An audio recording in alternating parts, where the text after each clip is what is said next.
Hello दोस्तों, नमस्कार, प्रणाम। हमारे YouTube चैनल गुंजन संगीत संगम में आप सभी का स्वागत है। आज बहुत ही प्यारा खिचड़ी पर सोहर गीत सुनाने जा रही हूँ। पसंद आए तो लाइक शेयर सब्सक्राइब कीजिएगा और कमेंट में बताइएगा जरूर कैसा लगा गीत। अंगने माँ बैठी बाहुरिया मनहि मना सोचई मनहि मना सोचई हो।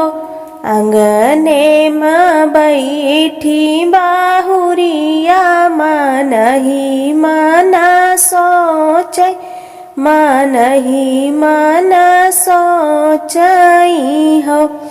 इतने माया बाथे पिया बात पिया समझावई धन का समझावई हो।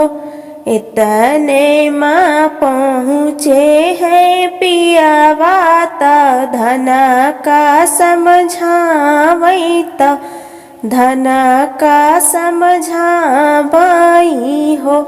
रनिया तोरा भैया गए परदेसवा खिचड़िया कैसे लई है खिचड़िया कैसे लई है हो। रनिया तोरा भैया गए परदेसवा खिचड़िया कैसे लई है खिचड़िया कैसे लई है हो। अरे आरे रोचना चिरैया आंगने हमरे आवाया आंगने हमरे आवाऊ हो। अरे आरे रोचनी चिरैया आंगने हमरे आवाया आंगने हमरे आवाऊ हो।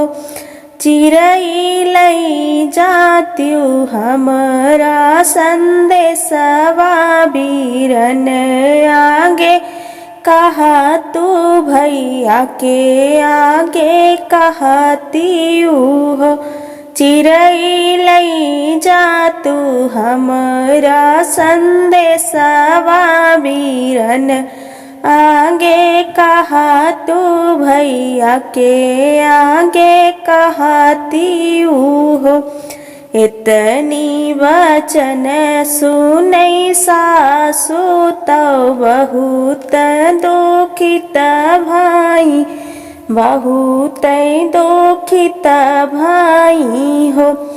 इतनी वचन सुनई सासु तो बहुत दुखित भाई बहुत दुखित भाई हो।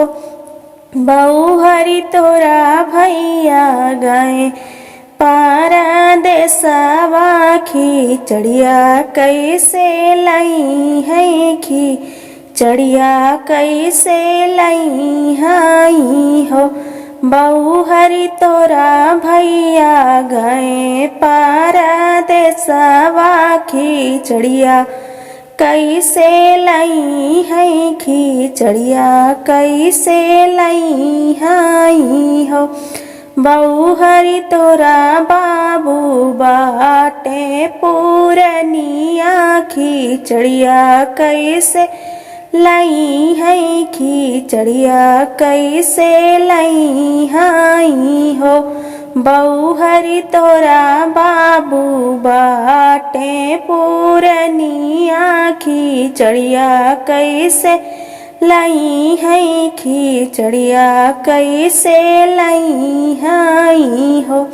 बहुहर होतई हम भोर हो बहुहर लगतई की संझवा बाजरिया बाजरिया हम जावई बाजरिया हम जाबाई हो।